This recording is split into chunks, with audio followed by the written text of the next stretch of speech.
जय श्री राम। भाई और दोस्तों, कल से आगे की कथा प्रारंभ करते हैं। कथा प्रारंभ होते आओ वीर हनुमान, बैठो आसन आए के सदा करो कल्याण। सियावर राम जय जय राम। पैठत नगर सचिव सकुचाई, जन्मा ऋषि गुरु बाभन भागाई।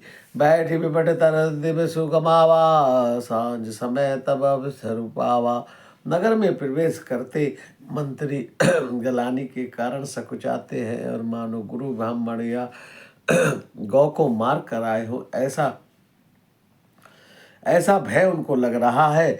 और सारे दिन पेड़ के नीचे बैठे रहे, रात्रि में अंदर से नगर में प्रवेश करते हैं। अवध प्रवेश की अंधियारे, पैठ भवन रथुहा राखी द्वारे। जिन जिन समाचार सुन पाए, भूप द्वार रथ देखन आए। अंधेरा होने पर उन्होंने अयोध्या में प्रवेश किया है और रथ को दरवाजे पर खड़ा करके वे चुपचाप महल में घुस गए हैं। जिन लोगों ने समाचार सुन पाया, वे सब रथ को देखने के लिए आए हैं। रथ पहचान विकल लखित घोरे, गरे गात जिमिया मोरे आतपोरे। नगर नारी नर व्याकुल कैसे, निघटत नीर मगिन गन जैसे। रथ को पहचान कर घोड़ों की व्याकुलता देखकर उनके शरीर और गले जा रहे हैं, क्षीण हो रहे हैं। जैसे धाम में ओले। नगर की स्त्रियां पुरुष कैसे व्याकुल हैं, जैसे जल के घटने पर मछलियां व्याकुल हो जाती हैं। सचिव आगमन सुनत सब विकल भयो और निवास, भवन भयंकर लागत ही मानव पेत निवास। सियावर राम जय जय राम। मंत्री का अकेले ही सुहाना सुनकर सारा निवास व्याकुल हो गया है। राजमहल उनको ऐसा भयानक लग रहा है, मानो प्रेत का घर हो। अति आरती सब पूछे रानी, उतरो न आव विकल भयबानी। सुने न सवन नयन नहीं सूझा, कहो कहा नभ ते बूझा। अत्यंत आर्त होकर सब रानियां पूछती हैं, पर सुमित्र जी कुछ उत्तर नहीं देते। उनकी वाणी विकल हो गई है, रुक गई है। न कानों से सुनाई पड़ता है और न आंखों से कुछ सोचता है। वे जो भी सामने आता है उसी से पूछते हैं, कहो राजा कहाँ हैं। दासिन देख सचिव विकलाई, कौशल्या ग्रह गई लवाई। जाई सुभद्र देख कस राजा, अमिय रहित जनुचंद्र विराजा। दासियां मंत्री को व्याकुल देखकर कौशल्या के महल में ले गई है और सुमित्र ने जाकर महाराजा को कैसे बैठे देखा है, मानो बिना अमृत का चंद्रमा हो।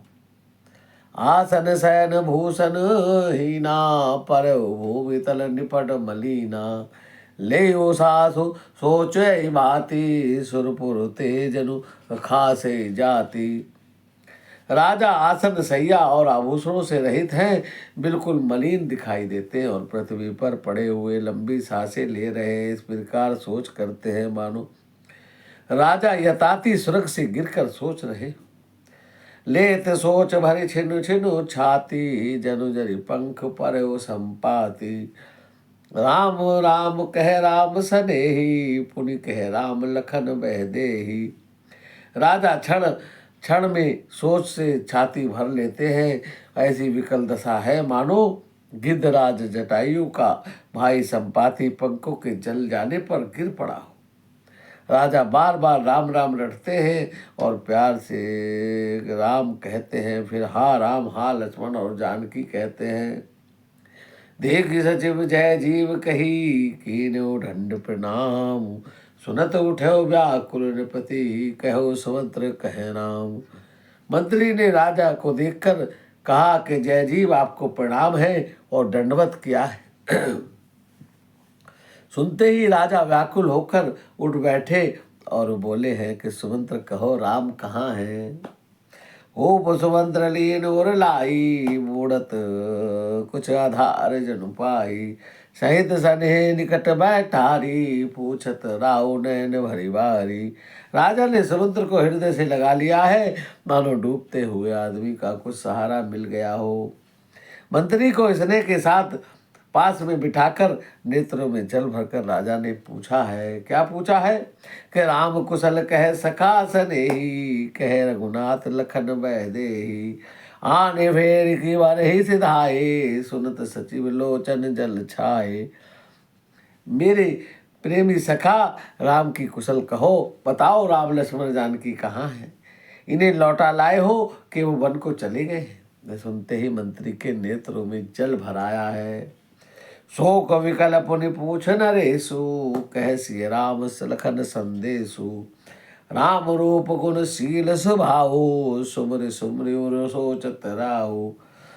शोक से व्याकुल होकर राजा फिर पूछने लगे हैं कि सीताराम और लक्ष्मण संदेशा तो कहो। श्री रामचंद्र जी के रूप गुणशील और स्वभाव को याद करके राजा हृदय में सोच करते हैं। राव सुनाई दीन बनवासु, सुनि मन भयउन हर्ष हरासु। सो सुत विरसत गए न प्राणा, को पापी बड़ मोहि समाना। और कहते हैं कि मैंने राजा होने के बात सुनकर वनवास दे दिया, और यह सुनकर भी दिन जिस राम के मन में हर्ष और विषाद नहीं हुआ, ऐसे पुत्र के बिछड़ने पर भी मेरे प्राण नहीं जाते हैं। मेरे समान पापी कौन है। सका राम सिय लखन जह, तहाँ मोहि पहुँचाओ। नहीं ते चहत चलन अब, प्राण कहो सति भाव। सियावर राम जय जय राम। हे सखा, राम जानकी और लक्ष्मण जहाँ है, मुझे वहाँ पर पहुँचा दो, नहीं तो मैं आपसे कहता हूँ कि मेरे प्राण अब चलना चाहते हैं। पुनि पुनि पूछत मंत्री ही राव, प्रीतम सुवन संदेश सुनाओ। करहि सका सोई भेगु पाऊ, राम लखन सिय नैन दिखाओ। राजा बार बार मंत्री से पूछते हैं कि मेरे प्रीतम पुत्रों का संदेशा सुनाओ। हे सका, तुम तुरंत वही उपाय करो जिससे राम लक्ष्मण सीता को मुझे आंखों से दिखा दो। सचिव धीर धरि कहो मदवानी, महाराज तुम पंडित ज्ञानी। बने वीर धीर धुरंधर देवा, साधु समाज सदा तुम सेवा। मंत्री धीरज धरकर कोमल वाणी बोले हैं कि महाराज, आप तो पंडित और ज्ञानी हैं, देव हैं, और आप शूरवीर हैं, उत्तम धैर्यवान पुरुषों में श्रेष्ठ हैं। आपने सदा साधुओं का समाज का सेवन किया है। जन्म मरण सब दुख सुख भोगा, हानि लाभ प्रिय मिलन वियोगा। काल कर्म बस होई गोसाई, बरबस रति दिवस की नाई। जन्म मरण सुख दुख भोग हानि लाभ और प्यारों का मिलना बिछड़ना, ये सब बातें तो स्वामी काल कर्म के अधीन है, दिन की तरह बरबस होते रहते हैं। सुख हर सही जड़ दुख बिखल बिल खाई, दो सब धीर धरई मन माही।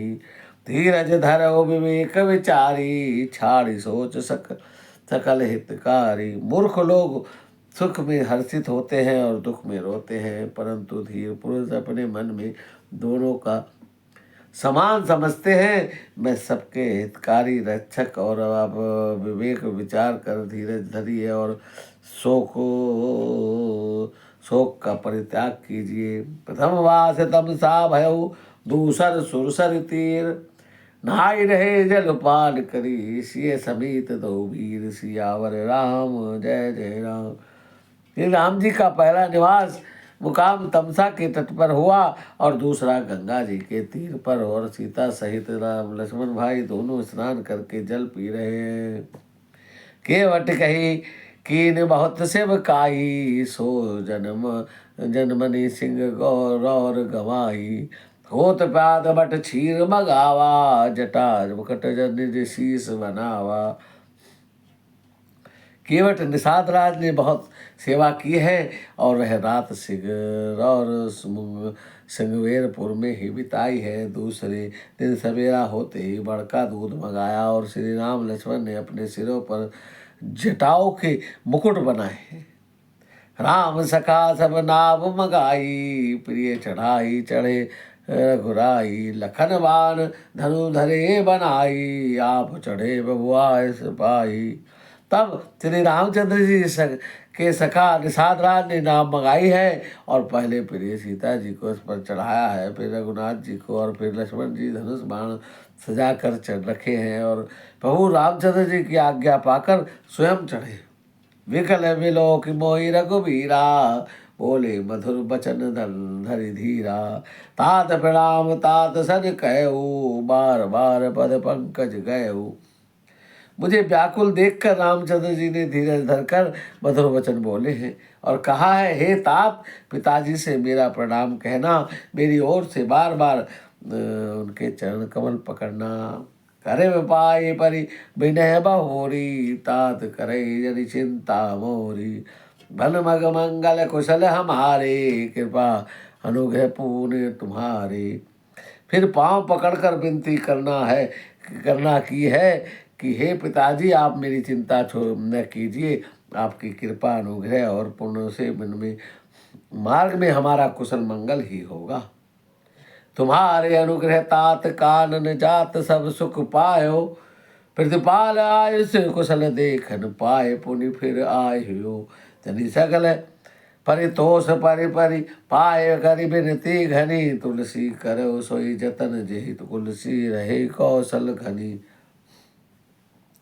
हे पिताजी, आपके अनुग्रह से मैं बन जाते हुए सब प्रकार से सुख पाऊंगा।